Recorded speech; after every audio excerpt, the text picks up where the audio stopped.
Halo, ketemu lagi sama saya di channel YouTube Saya Detred, satu-satunya channel YouTube yang bahas masalah pinjol dari A sampai Z berdasarkan pengalaman, fakta, dan kenyataan serta bukti-bukti yang ada. Oke. Nah, buat teman-teman yang belum subscribe, silakan di-subscribe dulu agar channel ini bisa lebih berkembang dan agar teman-teman juga nantinya punya informasi baru, punya fakta baru dari apa yang saya sampaikan di berikutnya, di postingan-postingan berikutnya. Oke.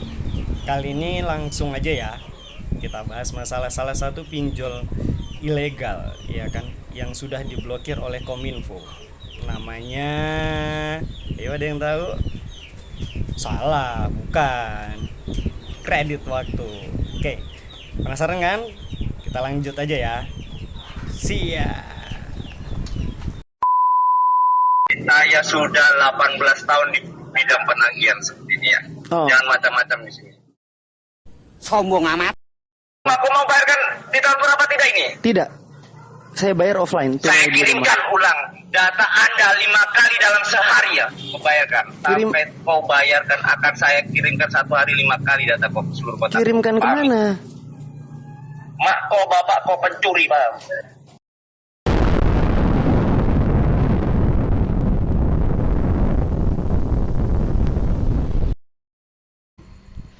Udah denger kan tadi sekelumit percakapan saya dengan collectionnya. Kali ini kita bahas satu demi satu ya, poin demi poin mengenai aplikasi kredit waktu. Oke. Setelah teman-teman unduh aplikasinya, ya kan? Aplikasi ini perlu teman-teman ketahui tidak terdapat di Play Store karena sudah dihapus oleh Kominfo.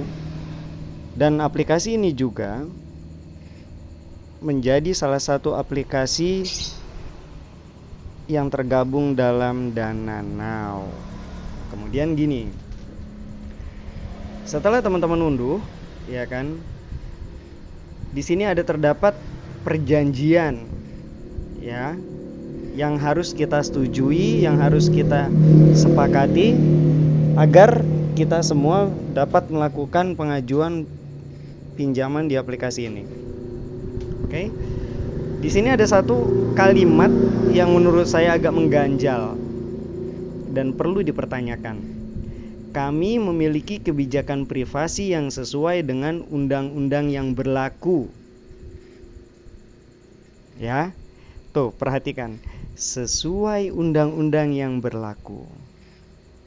Kira-kira valid nggak ya? Kalau kata saya sih enggak deh. Enggak banget. Karena ketika mereka menjaga privasi nasabahnya, nggak mungkin mereka melakukan penyebaran data atas akses yang diberikan oleh nasabah mereka. Aksesnya apa aja? Teman-teman bisa lihat. Poin pertama itu kamera, jelas, ya kan. Kedua untuk jaringan, karena mereka harus tahu kita menggunakan jaringan apa, nirkabel atau langsung dari ponsel kita, begitu. Yang ketiga, lokasi untuk mendeteksi keberadaan kita. Poin keempat, kontak. Nah, kontak ini yang akan jadi senjata untuk mereka dalam melakukan penagihan, terutama untuk nasabah-nasabah yang bermasalah ya. Nasabah yang tidak mampu membayar tepat waktu. Nah, kemudian ada kalimat lagi nih yang mengganjal buat diri saya sendiri. Data yang diperoleh dari izin di atas akan kami kelola sesuai dengan standar ISO 27001. Nah, perlu teman-teman ketahui, standar ISO 27001 adalah sebuah mekanisme pengamanan data ya, yang sangat ketat. Ingat, pengamanan data yang sangat ketat, dan ini jelas harus memenuhi standar internasional. Nah, hanya bisa diminta oleh orang-orang yang memiliki kepentingan tertentu, ya kan? Siapakah mereka? Mereka adalah stakeholder. Apa sih stakeholder itu? Nah, stakeholder itu individu atau kelompok atau komunitas yang punya kepentingan dalam sebuah organisasi atau perusahaan. Nah, teman-teman udah tahu kan sekarang gimana cara pinjol ilegal itu mencari nasabah dengan cara meyakinkan bahwa data yang kita setorkan ke mereka dalam proses registrasi dijanjikan keamanannya dan dipastikan benar-benar aman sesuai standar internasional. Ternyata tidak sama sekali. Bohong. Mereka tetap intimidasi, mereka tetap teror, mereka tetap melakukan penyebaran data dan tindakan melanggar hukum lainnya, banyak sekali. Biar nggak penasaran, biar kita juga nggak bingung, sebenarnya ini perusahaan asing atau domestik sih? Kemudian aktivitas di dalamnya seperti apa sih? Yuk kita lihat aja pengakuan DC yang masih aktif kerja di sana. Jangan kemana-mana ya. Bos besarnya ini Bu orang Indonesia apa gimana sih? Kok sampai anak buahnya nggak punya hati gitu? Orang Cina Pak. Dia nggak pernah nginjak Indonesia. Dia kayak cuman ngegaji orang Cina Indonesia juga untuk translatornya gitu, untuk mengartikan ke orang-orang Indonesianya gitu Pak. Jadi susah sekali Pak kalau urusan seperti ini sebenarnya sih. Kalau saya lihat-lihat dari yang lainnya, terkadang kalau kita sebelum jatuh tempo itu yang laginya orang Cina. Kalau sepengetahuan saya sih Pak. Ternyata perusahaan asing, ya kan, pemiliknya sendiri dari luar negeri sana. Kemudian pertanyaan berikutnya, kalau seandainya oknum DC itu melakukan penagihan dengan cara kasar yang tidak sesuai dengan standar ketentuan peraturan yang berlaku di Indonesia, kira-kira bisa kita tuntut nggak sih? Kita bisa lapor polisi nggak sih? Atau sebaliknya, kita nasabah belum punya uang, kita belum sanggup bayar, gimana sudut pandang hukumnya ya? Delik hukumnya seperti apa ya? Yuk kita cek apa kata sang ahli. Cek this.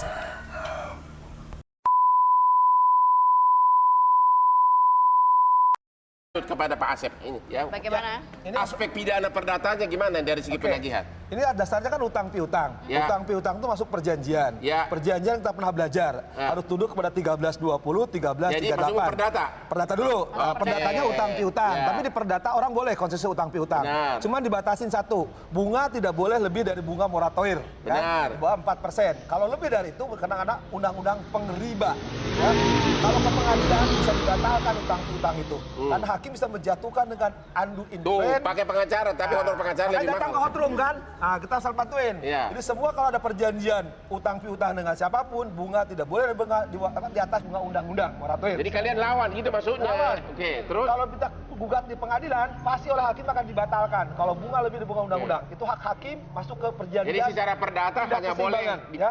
perdata pun kalau nggak bisa bayar nggak ada sanksinya kan? Nggak ada sanksinya, bisa Nggak usah dibatalkan takut. perjanjian. Itu undue influence atau misbreak part of the harden. Iya. Dibatalkan, Itu bunga masa akan batak tuh. diturunkan sesuai undang-undang. Jadi bunganya tidak Jadi mungkin kalau 500%. perdata walaupun digugat dihukum kalau lu nggak punya harta lagi nggak Ya apa-apa. udah, nggak Tenang bisa. aja. Nah, Hanya ada satu punya itu. celana Kalau busuk debt gitu. collector Ya. Sampai sekarang satu dulu. Jadi kalau dia punya hak untuk menagih itu cara hukum hanya gugat di pengadilan. Benar. Nah sekarang kalau pakai debt collector, pakai ancaman, Iya. itu pidana. Sekali lagi, Benar. pidana jurisprudensi. Sekarang satu lagi.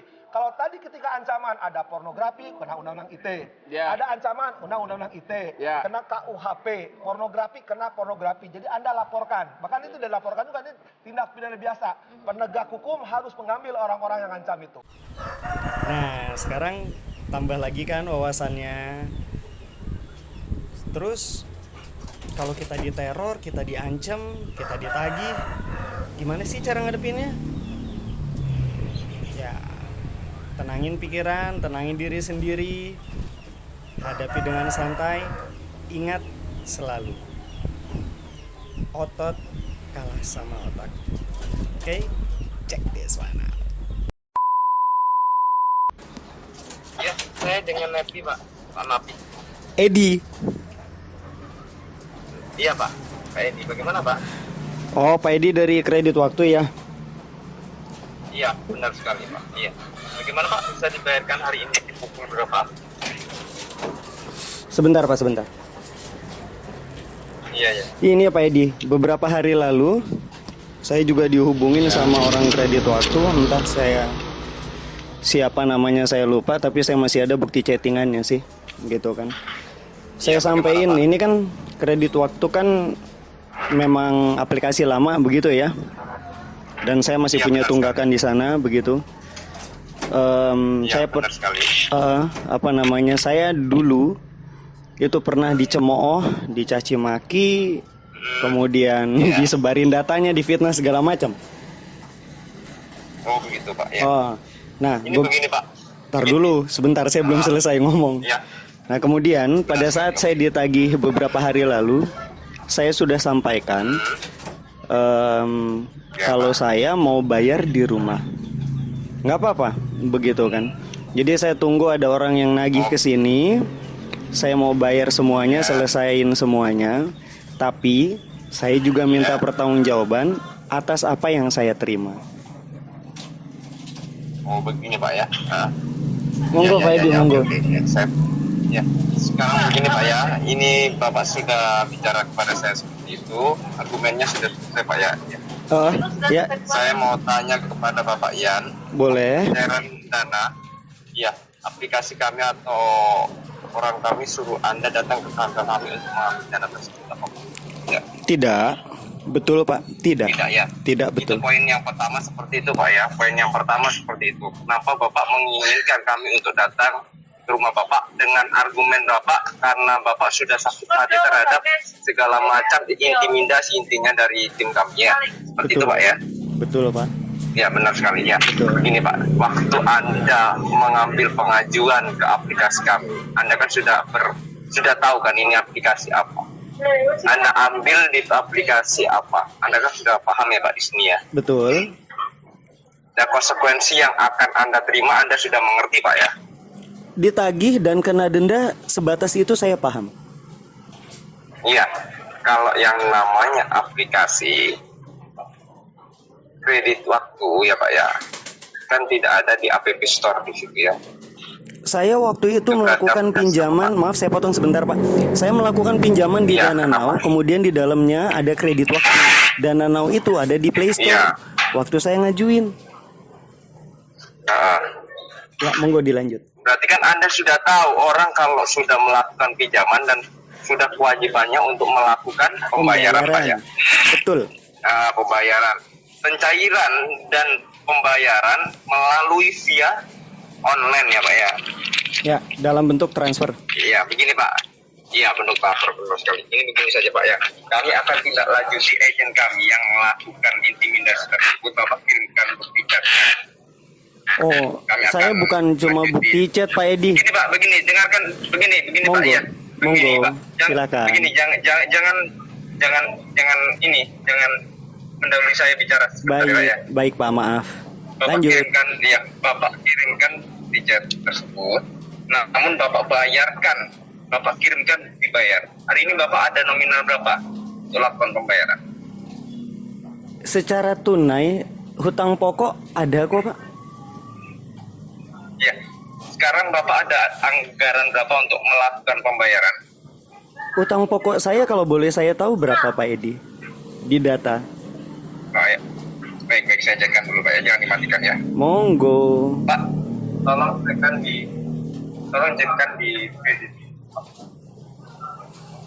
Ya, atas nama Yan Ardiansyah. Betul.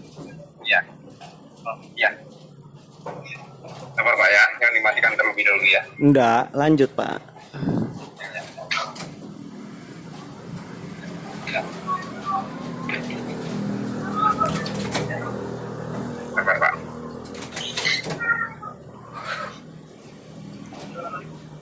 Cekkan dulu ya.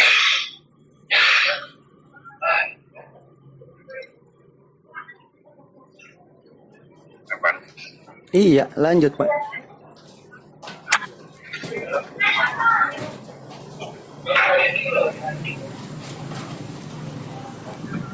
Kantornya di mana Pak Edi?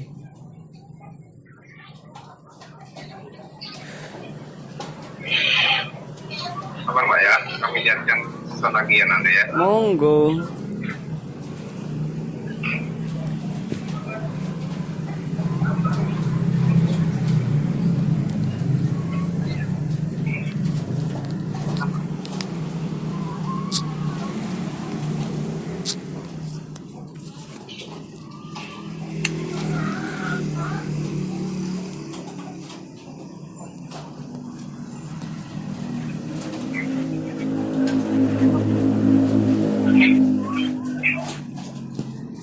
atas nama Yan. Betul.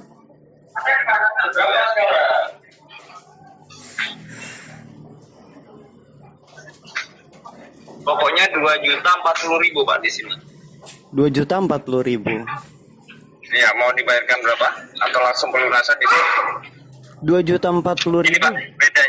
Ini Pak, begini Pak, bedanya saya sama yang lain. Saya tidak menuntut Anda untuk melakukan pembayaran pelunasan di hari ini. Hari ini ada anggaran berapa untuk lakukan pembayaran? Untuk apa Pak ya? Mengapresiasi data Anda sendiri di sini. Akan lakukan pembayaran berapa Pak dari total tagihan Anda 2.040.000? Semua bisa saya lunasi, Pak. Baik. Saya kirimkan virtual akun pembayarannya dan kami tunggu bukti bayarnya Pak ya. Di rumah, Pak Edi. Saya nggak akan transfer. Baik, saya tunggu bukti bayarnya Pak ya. Saya buatkan virtual akun pembayarannya. Bapak bayarkan. Konsekuensinya saya akan tindak lanjut di petugas kami ya. Saya akan bayar di rumah, Pak Edi. Akan saya lunasi 2.040.000. Begini loh Pak. Bapak ini jangan berbelit-belit di sini ya. Mohon maaf, Bapak di sini jangan berbelit-belit di sini. Loh, Anda mau lakukan pembayaran tapi di rumah, maksud Anda apa? Waktu pencairan dana saya sudah bilang kepada Anda waktu kita berbicara tadi di awal pembicaraan kita. Kami tidak menyuruh Anda datang ke kantor kami untuk pencairan dana. Benar apa tidak di sini, Pak? betul. Iya, betul sekali kan. Anda sudah betul kan di sini. Kenapa Betul. kami Saya meminta iyakan. hak kami? Anda sibuk. Kami datang ke rumah Anda ini apa maksudnya?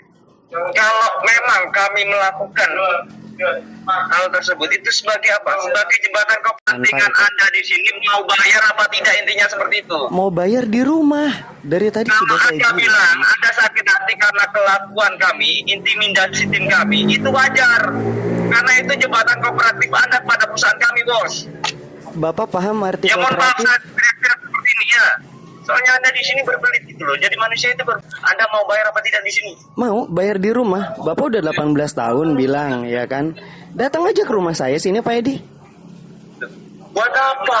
Saya datang ke Anda itu loh. Kalau Anda datang di kantor kami dan saya cairkan dana tersebut, kami datang ke kantor rumah Anda, Bos, atau kantor Anda. Kan katanya perlu Ini kan secara online. mau ngambil. Ini kan secara online. Ya kan bisa Anda diambil bisa melakukan tagihannya. pembayaran dengan jatuh tempo di akad perjanjian pinjaman Anda terhadap aplikasi kami. Sudah jelas di situ. Jelas. Anda bisa baca kan? Saya tidak Apa memungkiri. gara-gara Anda membutuhkan uang mata hijau sehingga tidak baca?